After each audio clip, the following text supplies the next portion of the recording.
Assalamualaikum warahmatullahi wabarakatuh. Alhamdulillah wa syukur ala ni'matillah, wassalatu wassalamu ala rasulillah Muhammad ibn Abdillah. Asyhadu an la ilaha illallah wahdahu la syarikalah, wa asyhadu anna Muhammadan abduhu wa rasuluhu la nabiyya ba'dah, amma ba'd. Ayyuhal hadirun, ittaqullaha haqqa tuqatih wa la tamutunna illa wa antum muslimun.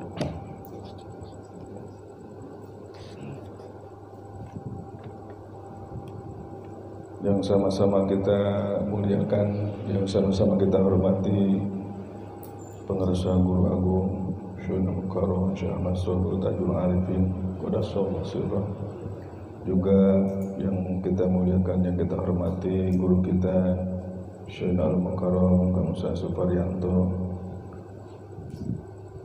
juga Kang Ustaz Usman, juga Kang Ustaz Hendra, dan seluruh ikhwan wal akhwat yang hadir, yang mohon maaf tidak bisa diabsen satu persatu, namun tidak mengurangi rasa hormat dan taklim kami kepada rekan jamaah sekalian yang hadir, yang mudah-mudahan senantiasa dimuliakan oleh Allah Subhanahu wa taala.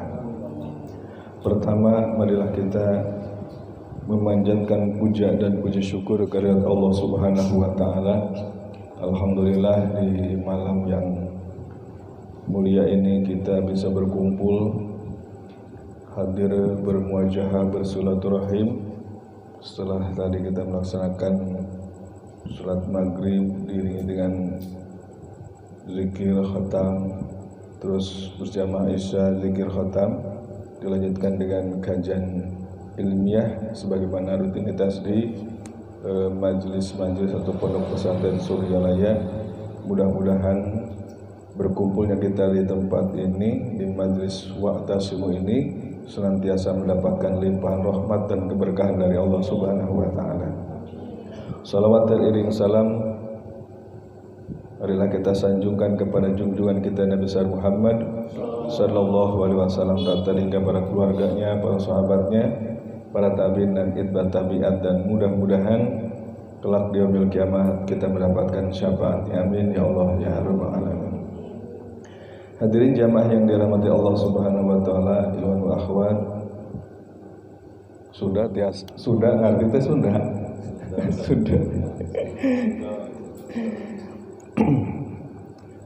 Sebagaimana tadi disampaikan oleh guru kita, insya Allah kalau Allah berkenan, kalau Allah izin, karena sesuai amanat guru kita Kang Ustaz Suparyanto, ke depan karena beliau mungkin semakin sibuk, jangkauannya luas, namun diibaratkan kartu mah kartu XL beliau itu semakin luas jangkauannya. Insya Allah diparangkeun cager ya, panjang umur, walaupun sekedar hadir, insya Allah akan diluangkan waktu untuk setiap malam Rabu bisa hadir ke sini, berkumpul dengan para ikhwan wa akhwat di musola atau majelis taklim Wa'tasimu ini. Mudah-mudahan kita senantiasa mendapatkan ridho dari Allah Subhanahu wa taala, supaya ulah bahasana ngelantur ke mana-mana, insyaallah bade ngahanca nyata kitab Nasaihul Ibad karangan nyata Imam Nawawi Al-Bantani. Kitab luar biasa. Mungkin kalau digabungkan dengan Tariqah Qadiriyah Naqsabandiyah memang cocok, karena isinya itu tentang masalah kekuatan hati kita agar senantiasa bisa istiqomah beribadah kepada Allah, dan agar supaya hati kita itu benar-benar lurus niat semata-mata mengharap ridho atau menuju Allah Subhanahu wa taala. Karena dalam suatu keterangan dikatakan pada dasarnya an-nasu kulluhum halikun. Jadi manusia itu pada dasarnya semuanya itu celaka. Ya, illal alimun, terkecuali orang yang berilmu. Makanya ilmu itu jadi penting, ya. Ilmu itu jadi penting. Bahkan dalam satu keterangan dikatakan man arada dunya fa'alaihi bil ilmi.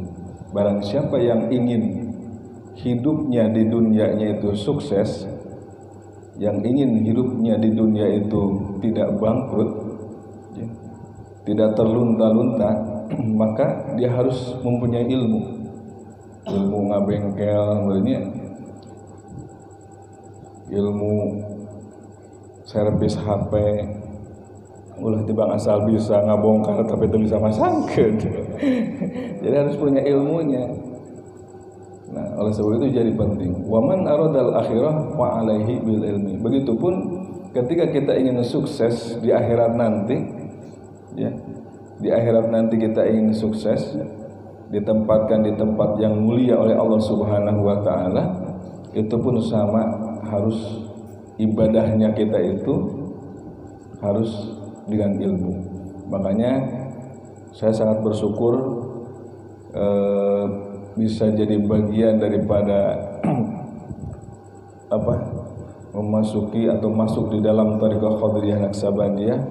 Karena itu kita dibimbing oleh pengarsa Guru Agung untuk ruh kita menuju Allah Subhanahu wa taala. Nah, itu salah satunya yang akan menjadikan kita sukses di akhirat nanti. Wa man aradahuma, dan barang siapa yang ingin sukses di dunia dan di akhirat, itu pun sama, harus dengan ilmu seperti tadi katakan. Makanya ilmu itu menjadi penting. Al-alimuna kulluhum halikun. Nah, begitupun kalau kita cuman punya ilmu doang, halikun, ya, punya ilmu ngabengkel tadi pakai, punya ilmu menanam padi itu dipakai, bisa celaka. Illal alimun, terkecuali dengan ilmunya kita itu diamalkan. Jadi talqin matalqin tapi terikan zikir talqin. Tah eta kejadian teh seueur nya loba pisan di kalangan urang teh. Jalma-jalma anu ngikut talqin tapi tidak mengamalkan akan zikir itu. Karena memang mereka enggan hadir dan tidak mau hadir ke majelis ilmunya. Karena untuk memperdalam supaya kita bisa, jadi cuman hanya ditalkin saja, tapi dengan ilmu-ilmu yang disampaikan oleh guru-guru kita untuk bisa mempelajari itu. Nah, maka bisa jadi celaka kalau kita mempunyai ilmu tapi tidak diamalkan, gitu. Makanya kita harus bersyukur kepada Allah Subhanahu wa taala dengan dibimbing terus oleh Guru Agung Syekh Al-Mukarram Syekh Wafat Tajul Arifin, kita senantiasa bisa bukan hanya kita tahu, bukan hanya kita talqin, tetapi kita diberikan kemampuan untuk bisa mengamalkan zikir khataman, zikirnya khatamannya dan manakibannya. Mudah-mudahan kita senantiasa diberikan keistiqomahan oleh Allah Subhanahu wa taala. Al-alimuna kulluhum halikun. Sekarang orang yang mengamalkannya pun bisa jadi celaka, ya. Kita tadi misalnya ditalqin atau kita mempunyai ilmu, dengan ilmunya itu kita mengamalkan, itu pun masih kategori celaka. Illal mukhlisun, terkecuali dengan amalnya itu kita ikhlas semata-mata mengharap ridho Allah Subhanahu wa taala. Jadi jangan kepengen tenar, jangan pengen majelis kita itu ramai dan lain sebagainya. Pokoknya kita amalkan, insya Allah dengan ridha Allah Subhanahu wa taala nanti akan didorong hatinya orang-orang baik yang di sekitar kita, tetangga kita, dengan kita ikhlas mengamalkannya itu memang semata-mata mengharap ridha Allah Subhanahu wa taala.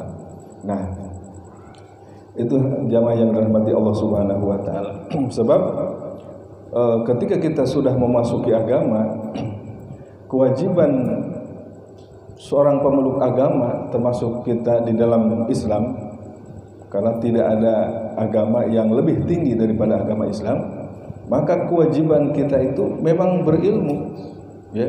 Kewajiban si pemeluk agama itu harus berilmu, mempunyai ilmu pangarti sampai pamake, gitunya bahasa orang mah. Jadi Allah mewajibkan.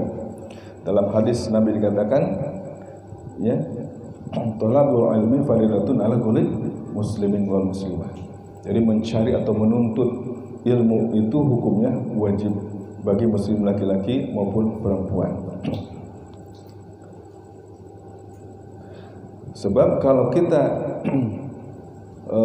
tadi dikatakan kenapa orang masuk talqin tapi tidak mengamalkannya, banyak yang tidak mengamalkannya karena mereka tidak belajar cara berzikirnya, karena mereka tidak menuntut mengambil ilmunya, cuman sekedar talqin karena mungkin apa penasaran atau gimana, itu nggak paham.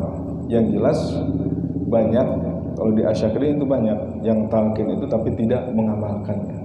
Nah, itu tadi karena mungkin tidak dengan ilmunya. Karena untuk belajar ilmu tadi dikatakan ngajalankan agama tanpa dibarengan ilmu itu bisa jadi sasar.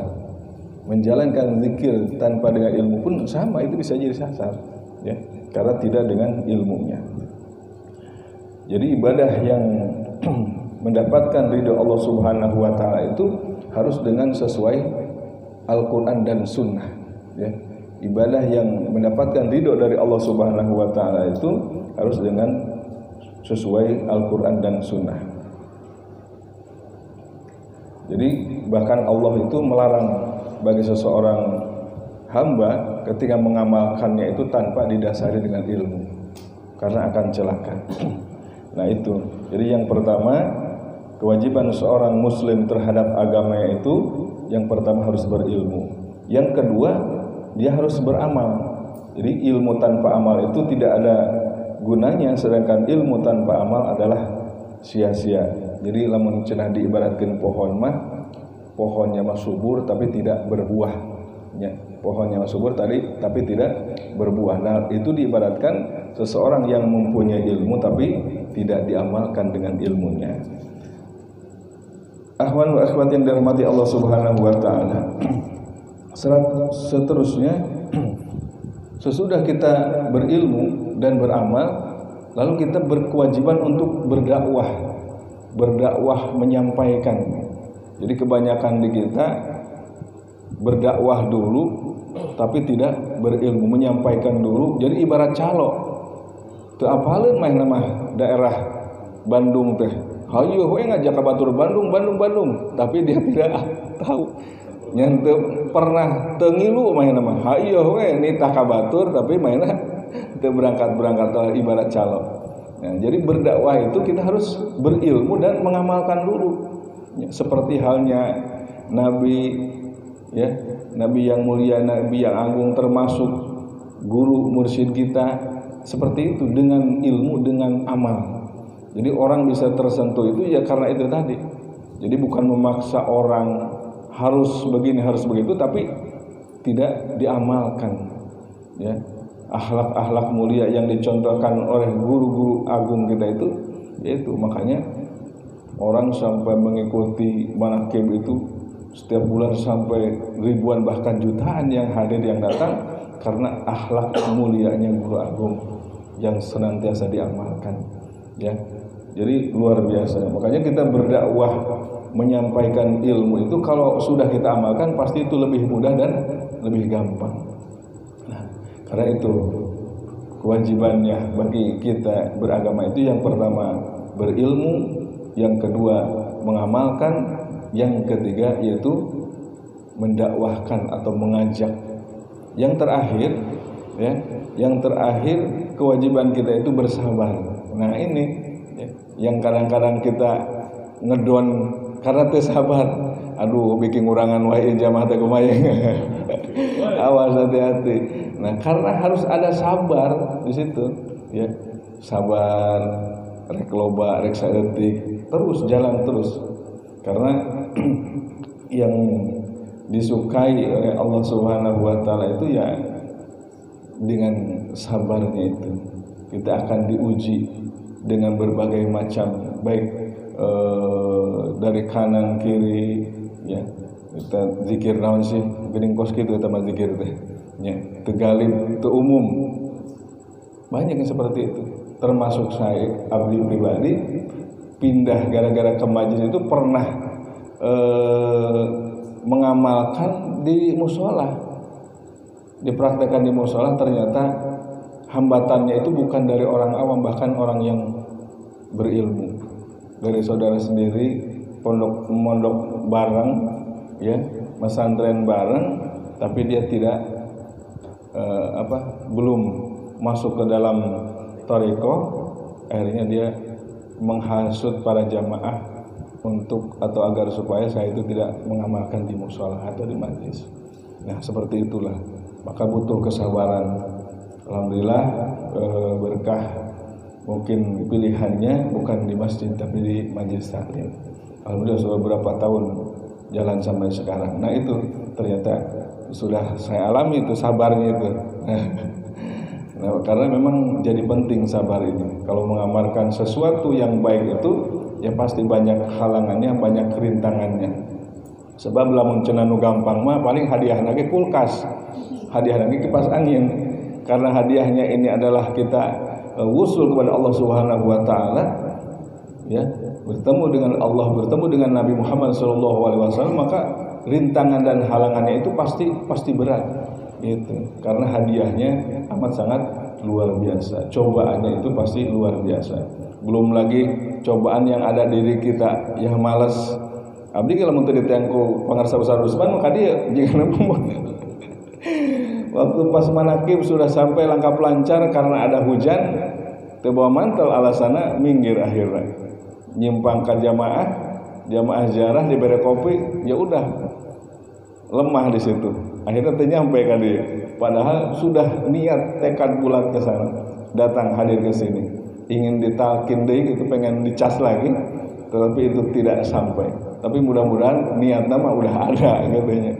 Nah, ikhwan rahmat yang dirahmati Allah Subhanahu wa taala. Dina kitab Nasaihul Ibad ayat hadis Nabi Muhammad SAW yang ini mungkin sudah populer ya. Ini satu saja untuk mengawali atau permulaan.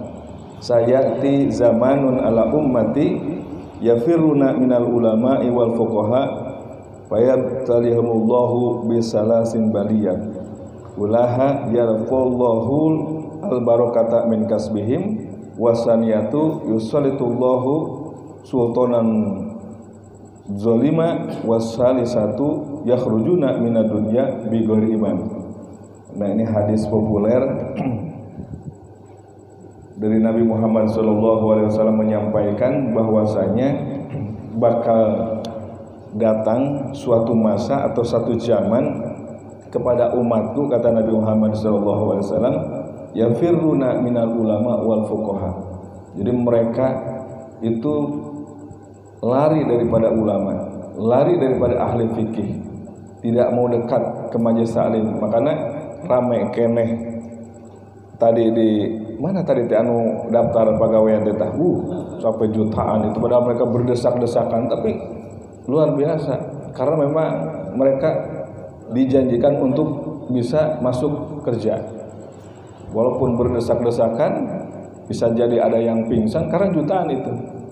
Lebih ramai di sana ketimbang di majlis. Tuh kan, lari. Mereka sudah meninggalkan pada ulama. Tibang keur waktu butuhna wungkul geus jadi lamaran, Ustaz pang doakeun supaya bisa diterima tag. Betul mah ternyata datang. Nah, tapi hadir ke majlis ilmunya mereka enggan, mereka enggak mau, lari aja. Jadi mereka kesampingkan tuh masalah ibadah.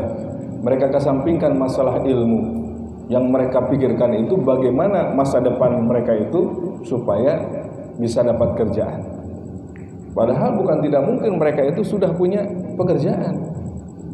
Tapi karena tidak bersyukur itu, mereka cari lagi, pengen yang lebih besar, lebih gede lagi. Mereka tinggalkan ulama, mereka tinggalkan ahli fikih. Maka ketika masa itu datang, zaman itu datang, kata Nabi, dikatakan di sini, Allah akan fayabtalihumullahu bisalasin baliyat. Maka Allah akan menguji diberi balahi kutilu balahi. Ya, akan diuji diberi balahi tilu balahi. Yang pertama adalah al barakah min kasbihim.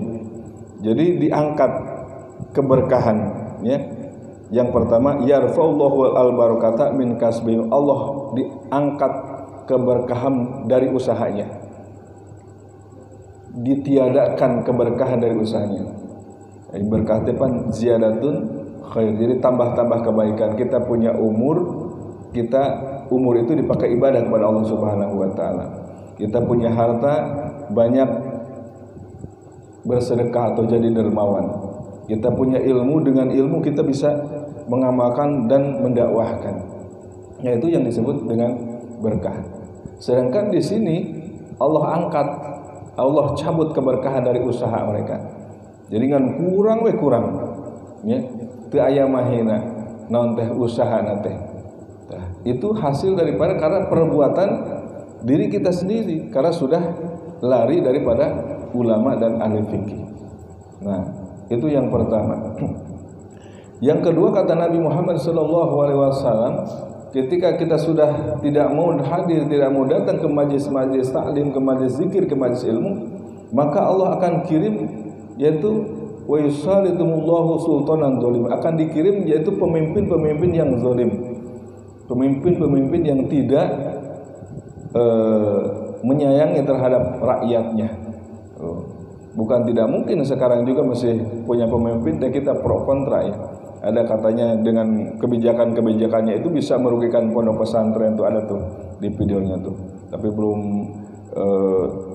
100% mendengarnya. Cuman ya itu tadi, apakah ini benar-benar bersama rakyat atau hanya cuman casing doang, belum tahu. Mudah-mudahan kita doakan, karena kalau kita di Thariqah Qadir Naksabandiyah itu, ya, pengarsa Abah selalu di dalam satu itu tanbihnya, ya, kita tuh atau doanya kita senantiasa terus mendoakan pemimpin-pemimpin kita agar senantiasa mereka diberikan kemudahan, kesehatan, mereka mendukung.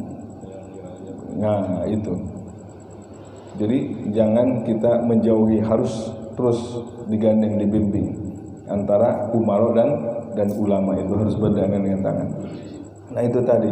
Jadi Allah Subhanahu wa taala akan mengirim pemimpin zalim itu karena hasil dari perbuatan kita yang tidak mau dekat atau menjauh daripada para ulama.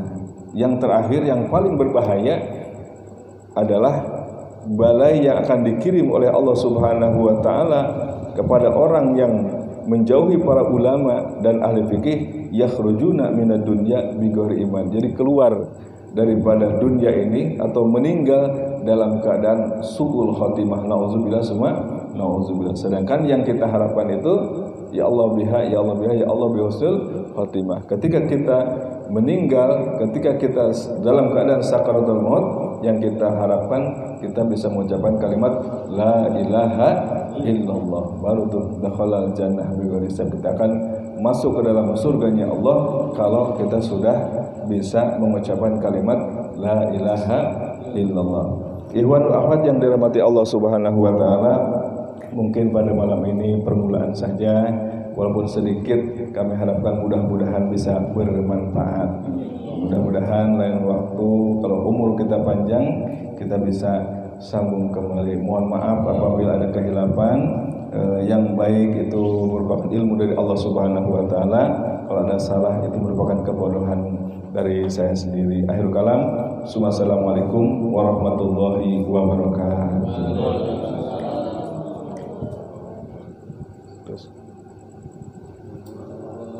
Allahumma